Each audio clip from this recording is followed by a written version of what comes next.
The scene in the courtroom was nothing short of electric, charged with tension, eyes locked forward, and a kind of heaviness in the air that you only feel when something big is about to break. There he was, the man who once strutted around the political arena like an untouchable titan, now looking rattled, shaken to the core. This wasn't the smug, polished operator that cameras were used to capturing.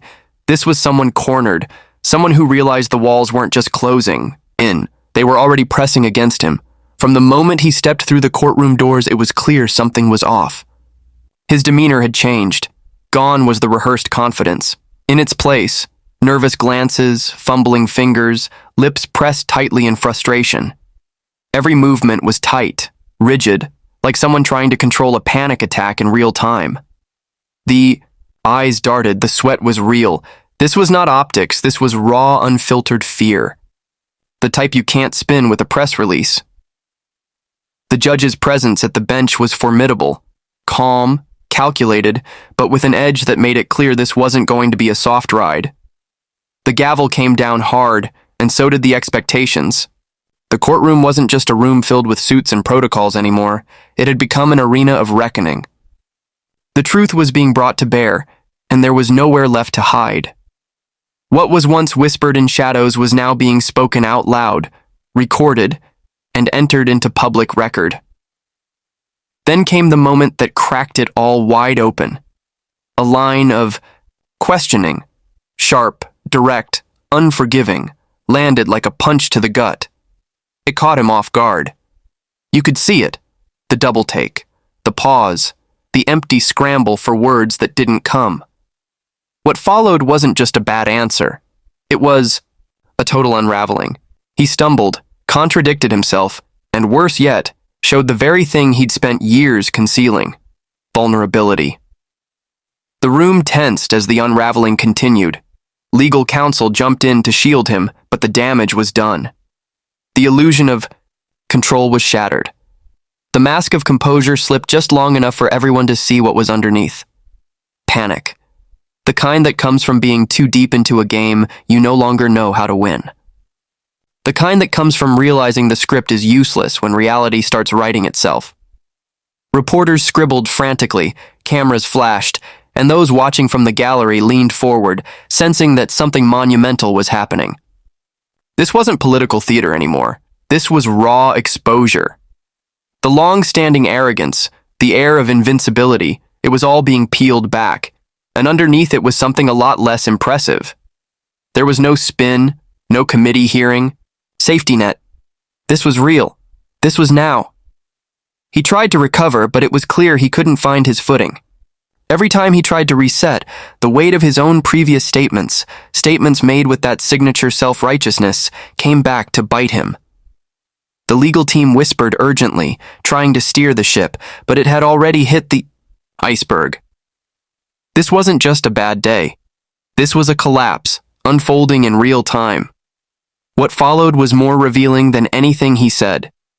It was what he didn't say. Those long, awkward silences, the shifting eyes, the jaw clenching when he thought no one was watching. These were the involuntary giveaways. The kind of human reaction you can't rehearse away. And every second of it was being watched, analyzed, archived. What no one could ignore was how fast the narrative shifted. Once the calm conductor of complicated political orchestrations, now reduced to a man barely holding it together under the weight of long-buried truths. It was as if years of unchecked maneuvering had finally found their reckoning, and it wasn't coming quietly. In that courtroom, the myth broke. The invulnerability, the sanctimony, the carefully maintained image, it all collapsed under the pressure of truth being dragged into the open. The panic wasn't just visible, it was contagious. You could feel the room react as though a collective realization was dawning. Something big had just happened. The mighty had stumbled, and the ground shook because of it. It started with a single post. Just one message blasted into the digital ether, a post that, on the surface, might have seemed like a moment of frustration, or perhaps an act of arrogance.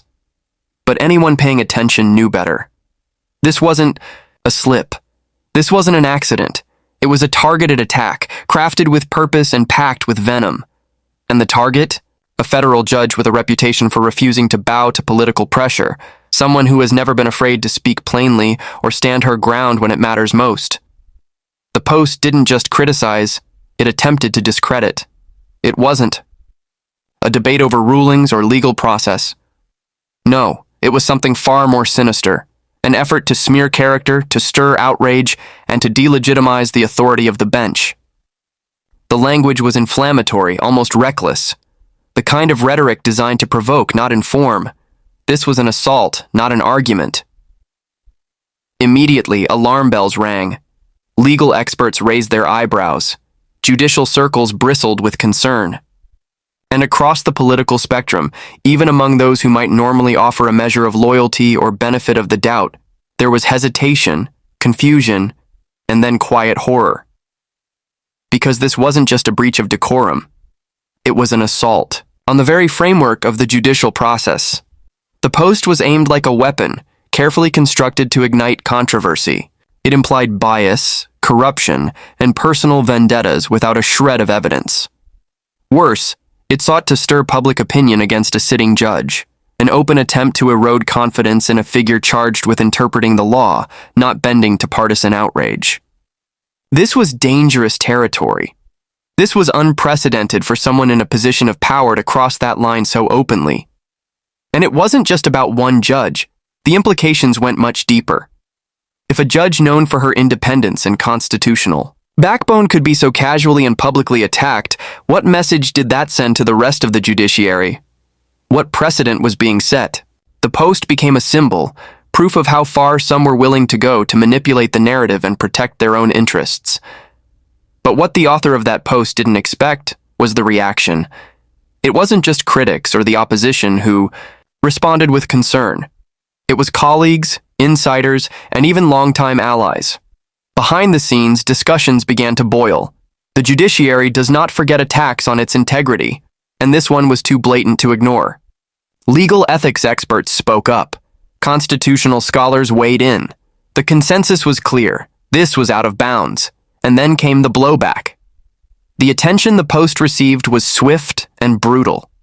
Legal commentators on all major networks began dissecting it, line by line, word by word, showing just how dangerous and manipulative the language really was. What had been intended as an act of dominance quickly began to look like a desperate lunge for control, a frantic effort to flip the narrative just as things were beginning to spiral. Calls for accountability surged. Demands for censure, investigation, or removal began to echo in the halls of power. You could see it happening in real time, the tide turning, the protectors turning silent, the air shifting. That post wasn't a show of strength. It was a confession of fear. Fear of what that judge represented. Fear of consequences. Fear of losing control over a story that could no longer be controlled. The irony couldn't be missed. In attempting to silence a judge known for defending the law, the Post had done the opposite. It had drawn attention to her integrity, to her refusal to bow to pressure, to her unshakable commitment to the Constitution. And it had shown, quite clearly, who felt threatened by those principles. It became obvious to everyone watching that this wasn't about one ruling or one courtroom decision, it was about power. And someone was terrified of losing it. The backlash didn't stop online. Inquiries began, officials whispered of internal reviews, legal watchdogs sharpened their teeth, and through it all, the judge stayed silent, professional, and composed, letting the Post speak for itself, letting the public see exactly who was attacking and who was standing strong. That single post was supposed to intimidate. Instead, it exposed everything. The panic, the strategy, the weakness. It turned out to be the very piece of evidence that so many had been waiting for, the moment when the mask slipped and the real motive behind the curtain was revealed for all to see. The corridors of power are not known for their speed, but every so often, something happens that sends a jolt through the system, forcing even the most reluctant insiders to act. That's exactly what began unfolding after the latest controversy shook the political landscape. What started as murmurs behind closed doors has now escalated into something impossible to ignore. Serious, legitimate discussions about expulsion from the Senate. And what's most telling is where those discussions are coming from, not from rivals or media talking heads, but from colleagues, staffers, and even former allies who now find themselves unable or unwilling to defend the indefensible. Dictator, rules of the Senate are steeped in tradition, and removal is rare, almost unheard of. It's an action taken only when the institution itself is threatened, when the behavior in question risks undermining public confidence or the very integrity of the chamber. So when whispers of removal begin to circulate, not from political enemies but from within, it signals something seismic. There's no mistaking it. The threshold has been crossed. Internally, the shock was immediate. The decision to publicly target a judge known for her unwavering defense of the law didn't just raise eyebrows, it set off alarm bells. In the world of politics, there's an understanding that certain lines are not to be crossed. Attacking. A member of the judiciary without merit, particularly one respected across party lines, breaks a fundamental code. It challenges the very balance between the branches of government and risks dragging the entire Senate into disrepute. That breach ignited a chain reaction. Senior members of various committees began holding impromptu meetings. Legal counsel was consulted. Quiet phone calls became heated conversations. Even those who had spent years in lockstep with the offender began distancing themselves, publicly and privately. It was no longer about policy disagreements or partisan lines. This was about conduct, credibility, and the survival of the institution's reputation. More revealing than the outrage was the speed with which procedural options began surfacing. Ethics investigations were reevaluated. Archived comments and prior statements were revisited. The entire record was being combed through, not out of curiosity, but out of necessity. If the Senate were to act and truly consider removal, it had to be on firm ground. And from the growing consensus, that ground appeared not only firm, but urgent. The public reaction only accelerated the pressure. Constituents from across the political spectrum voiced their outrage, not because of party allegiance, but because they recognized the breach of trust. Attacking the judiciary in this manner didn't just reflect poor judgment, it projected dangerous intent. It suggested an attempt to undermine accountability, to intimidate those tasked with impartial interpretation of the law. And in a climate already charged with political division, this act poured fuel on the fire. The calls for action weren't limited to fringe voices. Editorial boards of prominent newspapers, longtime legal analysts, and even former senators began calling for consequences. The phrase unfit to serve started appearing more frequently. Discussions that once would have been considered too controversial were now front and center. Removal, once an unthinkable option, had become a viable conversation. Inside the Senate, a notable shift began to take place. Colleagues once content to look the other way began offering subtle, coded rebukes. Some went further, voicing outright condemnation on record. What became apparent was that the veneer of protection was gone.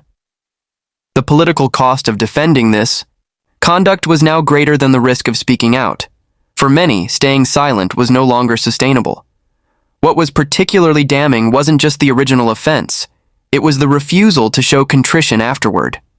No apology, no acknowledgement of wrongdoing, no attempt to repair the damage.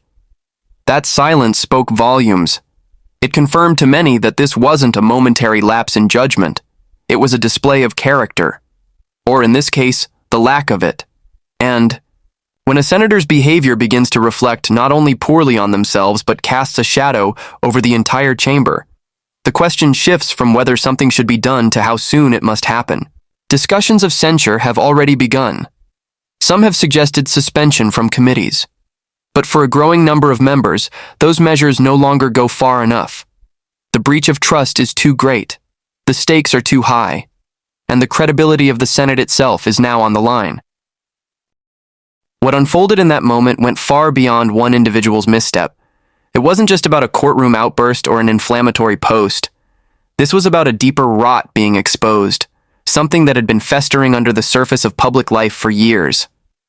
And now, with the mask slipping, the public got a rare and unfiltered look at how far the system has drifted from the principles it was built on. What appeared on the surface to be a single breakdown was, in fact, a symptom of something much larger. A decaying structure trying desperately to hold itself together with duct tape and spin. There's a reason why the reaction was so visceral.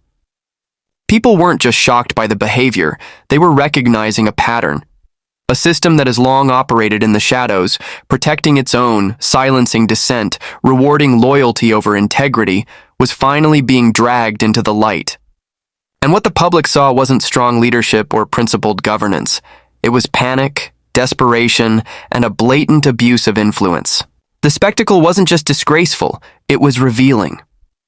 For decades, the political elite have operated with near immunity. There have been hearings, reports, and scandals, but consequences have been few and far between. The structure is designed that way. Layers of procedure, committees, and carefully worded policies all function as a kind of armor, protecting those within from real accountability. But every system has its breaking point. This was it.